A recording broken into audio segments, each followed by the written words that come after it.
Sweden की nationality के लिए अगर आपने दरख्वास्त दी हुई है तो आपको कितना अरसा इंतज़ार करना पड़ेगा? ये बहुत से लोग इस तरह का सवाल पूछते हैं कि हमने स्वीडन की शहरियत के लिए अप्लाई किया हुआ है, हमें जवाब नहीं आ रहा और हमें कितनी मुद्दत मज़ीद जो है वो इंतज़ार करना पड़ेगा।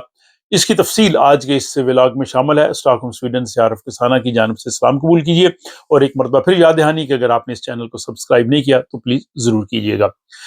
मुख्तलिफ मुल्कों के लोग जो स्वीडन में नेशनलिटी के लिए अप्लाई करते हैं, उनका जो वेटिंग टाइम है वो मुख्तलिफ है और आज के व्लॉग में जो औसत एवरेज वेटिंग टाइम है हर मुल्क के हवाले से, वो मैं आपके सामने रखता हूँ। इससे आपको अंदाज़ा हो जाएगा कि अगर आपने एप्लीकेशन जमा करवाई हुई है तो आपको कितनी मुद्दत तक इंतज़ार करना पड़ सकता है। अब ये औसत है, एवरेज है, ये कम भी हो सकती है, ज़्यादा भी हो सकती है। जो जितनी टोटल एप्लीकेशंस होती हैं उसका उन्होंने ये एवरेज निकाला हुआ है।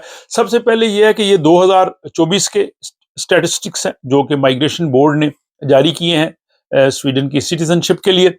इसमें सबसे ज्यादा जिन मुल्कों को इंतजार करना पड़ता है उनमें टॉप पे जो है वो म्यांमार है, यानी बर्मा।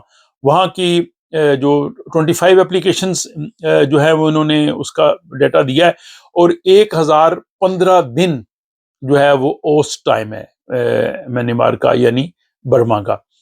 दूसरे नंबर पे बोलीविया है। बोलीविया का जो है वो 856 डेज ओस्ट टाइम है एप्लीकेशन देने के बाद जवाब आने तक। और उसके बाद जनाब एवरी कोस्ट है, उसका 770 दिन है। रूस के जो लोग हैं उनको 612 दिन एवरेज इंतजार करना पड़ा अपना फैसला लेने के लिए। और चीन से जो ताल्लुक रखने वाले लोग स्वीडन में थे नेशनलिटी के लिए 537 दिन, 537 डेज, तो ये उनका है।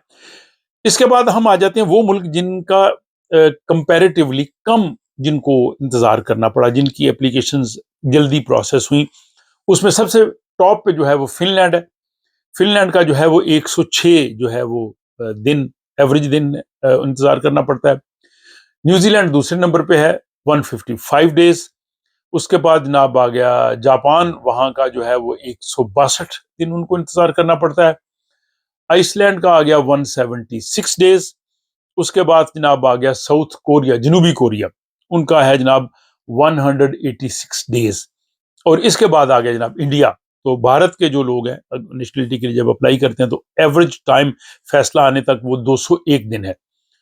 उसके बाद जनाब आ गया जनाब पाकिस्तान। तो पाकिस्तान का जो है वो थोड़ा सा ज्यादा है इंडिया से, वो है 282 दिन। जबकि जो बांग्लादेश वाले हैं उनका है 237 दिन, पाकिस्तान से कुछ कम है। अफगानिस्तान का जो है वो 341, 341 डेज अफगानी लोगों के लिए। और नेपाल के जो लोग हैं उनका है 307 दिन। तो अगर इस फहरिस्त के मुताबिक देखा जाए तो इंडिया का 200 दिन और पाकिस्तान का 282 दिन के करीब बनता है, लेकिन ये एक एवरेज टाइम है। यहाँ पे मैंने देखे हैं बहुत से ऐसे केसेस जिन्होंने अप्लाई किया और 3 हफ्ते के अंदर अंदर उनको जवाब आ गया, और कई लोग होंगे जिनको 1 साल से ज्यादा हो चुका है। तो ये चूंकि एवरेज है तो एवरेज से एक अंदाजा हो सकता है। इसमें जो टोटल ओवरऑल जितनी भी नेशनलिटी के लोग यहाँ पे अप्लाई करते हैं तमाम मुल्कों के, तो ओवरऑल जो एवरेज टाइम है वो 423 दिन है। 423 डेज एवरेज है तमाम मुल्कों के हवाले से। अब इसमें है कि कुछ मुल्कों का जो एवरेज टाइम है वो 3 साल है और कुछ मुल्कों का जो है वो 4 महीने है। और रिकॉर्ड जिसे सबसे ज्यादा वक्त लगा नेशनलिटी का फैसला होने तक, वो नाइजर की एप्लीकेशन थी, उसको 2100 दिन लगे हैं। तो ये रिकॉर्ड था। अब आपने कुछ व्लॉग सुने हैं कि जिसमें हुकूमती इत्तेहादी जमात और हुकूमत में शामिल जमातें भी कह रही हैं माइग्रेशन बोर्ड को कि वो थोड़ा स्लो डाउन करे, यानी और ज्यादा दिन लगाए।